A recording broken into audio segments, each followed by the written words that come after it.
একখানা বাড়ির বিক্রয় মূল্য তার ক্রয় মূল্য এর 3/4 অংশের সমান, শতকরা লাভ বা ক্ষতি কত হবে? এখানে দেওয়া আছে একটি বাড়ির বিক্রয় মূল্য তার ক্রয় মূল্য এর 3/4 অংশ, অর্থাৎ এখানে ক্রয় মূল্য যদি 4 হয় তাহলে বিক্রয় মূল্য কত? 3। যেহেতু বিক্রয় মূল্য ক্রয় মূল্যের 4/3 তার মানে ক্রয় মূল্য 4 হলে বিক্রয় মূল্য 3। তাহলে এখন ক্রয় মূল্য যদি 4 আর বিক্রয় মূল্য যদি 3 হয় তাহলে লাভ না ক্ষতি হয়েছে? অবশ্যই ক্ষতি হয়েছে, কারণ এখানে বিক্রয় মূল্য কম।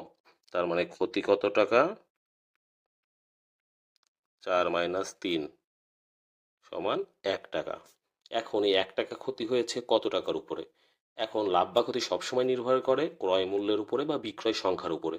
এখানে দেওয়া আছে কি ক্রয় মূল্য, তাহলে এই 1 টাকা ক্ষতি হয়েছে ক্রয় মূল্য 4 টাকার উপরে, তার মানে 4 টাকায় ক্ষতি হয় 1 টাকা, 1 টাকায় ক্ষতি হয় 1/4 টাকা। অতএব শতকরা কত লাভ বা ক্ষতি? অতএব 100 টাকায় ক্ষতি হয় 1 গুণ 100/4 বা 25%। তার মানে শতকরা ক্ষতি হয়েছে 25%।